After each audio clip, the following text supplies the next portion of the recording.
दोस्तों, ये बात आपको बहुत अच्छे से पता होगी कि रूस के राष्ट्रपति व्लादिमीर पुतिन की हालत काफी ज्यादा गंभीर हो गई थी और इसी के चलते यहाँ पर पूरी दुनिया में इसी चीज की चर्चा की जा रही थी। हमें देखने को मिला कि यहाँ पर पुतिन की तरफ से कुछ ऐसा कदम उठा लिया गया है जिसको देखने के बाद कुछ लोग ये बोल रहे हैं कि पुतिन की जो आखिरी ख्वाहिश थी वो ख्वाहिश को पूरी करने के लिए पुतिन इस जगह पर गए हुए हैं। वैसे पुतिन की हालत के बारे में भी अभी साफ तौर से पता नहीं चल सका है। उनको कई तरीके की बीमारी है, इसके बारे में उनके करीबी लोग बता रहे हैं। हालत को मद्देनजर रखते हुए पुतिन की तरफ से कुछ ऐसा कदम उठाया गया है जिसको देखने के बाद लोग ये बोल रहे हैं कि ये पुतिन की आखिरी ख्वाहिश है जो कि पुतिन अब पूरी करते हुए दिखाई दे रहे हैं। पुतिन की तरफ से अपनी आखिरी ख्वाहिश को पूरा करने के लिए एक जगह जाया गया है। दोस्तों, आपको याद होगा रूस और यूक्रेन का जब युद्ध हुआ था तो रूस की तरफ से यूक्रेन के ऊपर काफी ज्यादा हमले किए गए थे और इसी की जवाबी कार्रवाई में यूक्रेन की तरफ से एक मिसाइल आकर सीधे क्रीमियन पुल पर गिर गई, जिसकी वजह से ये पुल बर्बाद हो गया था। लेकिन अभी पुतिन की तरफ से हमें देखने को मिला है कि पुतिन इस पुल पर गए हुए हैं और कार चलाते हुए देखे जा रहे हैं। इस पुल के माध्यम से ही रूस और क्रीमिया को आपस में जोड़ा जाता है। इस पुल को अक्टूबर में बर्बाद कर दिया गया था और यूक्रेन की तरफ से जब इस पुल को नुकसान पहुंचाया गया था उसके बाद ही रूस की तरफ से इसकी जवाबी कार्रवाई करते हुए यूक्रेन के ऊपर कई ताबड़तोड़ बम बरसाए गए थे। और 19 किलोमीटर लंबा ये पुल रूस के लिए कितना ज्यादा अहम है, आप इसका अंदाजा यहीं से लगा सकते हैं। अभी हाल ही में रूस के राष्ट्रपति व्लादिमीर पुतिन गिर गए थे, लेकिन गिरने के बावजूद हमें देखने को मिला कि रूस के राष्ट्रपति इस पुल का दौरा किए हैं। अब इस चीज से आप अंदाजा लगा सकते हैं कि उनके लिए ये पुल कितना मायने रखता है। एजेंसी के मुताबिक यूक्रेन पर बमबारी के कई महीने के बाद राष्ट्रपति पुतिन ने क्रीमियन ब्रिज का दौरा किया, साथ ही क्रीमियन पुल पर कार भी चलाई है। बताया जा रहा है कि रूसी राष्ट्रपति ने क्रीमियन ब्रिज पर बिल्डरों से भी बात की है, लेकिन यहाँ पर सवाल ये उठ रहा है कि इतनी चोट लगने के बाद अभी उनका पेट का दर्द सही नहीं हुआ है, तो ऐसे में वो क्रीमियन पुल का दौरा करने क्यों निकल गए। वो कार चलाते हुए देखे जा रहे हैं, क्या वो अपनी आखिरी ख्वाहिशों को पूरा कर रहे हैं। कुछ इसी तरीके के सवाल निकलकर सामने आ रहे हैं जिनको कई लोगों ने उठाए भी है। तो चलिए इनको समझने की कोशिश करते हैं। दोस्तों, सबसे पहले तो आप ये जान लीजिए कि एक तरफ तो रूस के राष्ट्रपति व्लादिमीर पुतिन बीमार चल रहे हैं। कई रिपोर्ट ऐसी निकल के आ रही है जिसमें इस तरह के दावे किए जा रहे हैं कि पुतिन का बच पाना लगभग इम्पॉसिबल है। उनको ब्लड कैंसर जैसी घातक बीमारी है और भी कई बीमारियों से वो शिकार हैं। ऐसे में उनका बच पाना बहुत मुश्किल बताया जा रहा है। इसके चलते कुछ लोग ये भी बोल रहे हैं कि इस समय रूस के राष्ट्रपति व्लादिमीर पुतिन को आराम की सख्त जरूरत है। ऐसे में वो निकलकर क्रीमियन ब्रिज का दौरा क्यों कर रहे हैं और कार क्यों चलाते हुए देखे जा रहे हैं।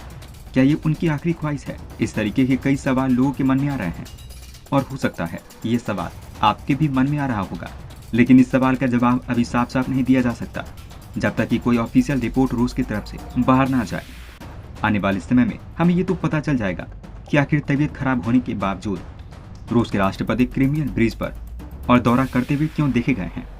वैसे इस बात की पुष्टि नहीं हो सकी है कि ये पुतिन की आखिरी ख्वाहिश है या फिर नहीं। इस विषय में आपको क्या लगता है?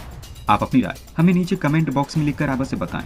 दोस्तों, इसके अलावा वहीं दूसरी तरफ G7 यूरोपीय संघ और ऑस्ट्रेलिया की ओर से रूस के कच्चे तेल पर प्राइस कैप लगाने और ओपेक प्लस देशों की ओर से उत्पादन न बढ़ाने के फैसले से अंतर्राष्ट्रीय बाजार में कच्चे तेल के दाम में फिर से तेजी दिखाई देने लगी है।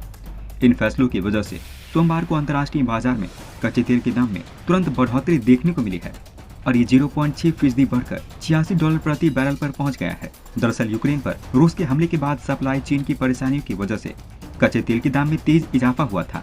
यूक्रेन पर रूस के हमले के बाद कच्चे तेल की कीमत $139 प्रति बैरल तक पहुंच गई थी। इतनी बढ़ोतरी पिछले 14 सालों में नहीं देखने को मिली, लेकिन इसके बाद इसमें गिरावट शुरू हो गई और ये गिरते गिरते $88 प्रति बैरल पर पहुंच गई। लेकिन पिछले 2 दिनों में 2 नए फैसलों ने तेल के दाम को लेकर एक बार फिर चिंता पैदा कर दी है। ओपेक प्लस देशों को लग रहा है कि इस समय उत्पादन बढ़ाया गया तो कच्चे तेल के दाम घटेंगे और उन्हें भारी घाटा होगा। ग्लोबल अर्थव्यवस्था में सुस्ती की वजह से वो पहले ही अपनी तेल की मांग में गिरावट को लेकर आशंका में थे। अक्टूबर में लिया गया उत्पादन में कटौती का फैसला इसी का नतीजा था। लेकिन अब G7 और सहयोगी देशों की ओर से रूसी तेल पर प्राइस कैप लगाने और ओपेक प्लस के उत्पादन न बढ़ाने के फैसले से हालात तेजी से बदल सकते हैं।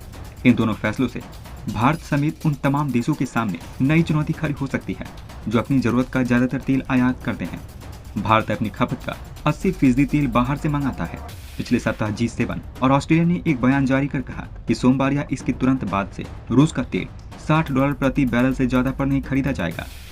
उनका कहना था कि यूक्रेन पर हमला करने वाले रूस के वित्तीय संसाधन को सीमित करने के लिए ये कदम उठाया जा रहा है। रूस की कमाई के सबसे बड़े स्रोत तेल और गैस की कीमतों को नियंत्रित किए बगैर यूक्रेन में उसे काबू करना मुश्किल है। इस प्राइस कैप का मतलब है कि G7 देश और EU के टैंकरों, इंश्योरेंस कंपनी और क्रेडिट संस्थाओं के जरिए जो तेल मंगाया जाएगा वो $60 प्रति बैरल से नीचे की कीमत का होगा। भले ही रूस फिलहाल ये कह रहा है कि वो $60 प्रति बैरल से कम कीमत पर अपना तेल नहीं बेचेगा, लेकिन उसके सामने अपने इस इरादे पर टिकना मुश्किल हो जाता है, क्योंकि ज्यादातर शिपिंग और इंश्योरेंस कंपनियां G7 देशों में ही है। रूस ने कहा कि वो इस तरह के फैसले करने वाले देशों को अपना तेल और गैस नहीं बेचेगा। नॉर्वे की एनर्जी कंसल्टेंसी रिस्टेड एनर्जी के senior vice president Jorge Leon ने इस फैसले से तेल की कीमतें बढ़ सकती है। उन्होंने बताया है इस फैसले से तेल की कीमतें बढ़ सकती है।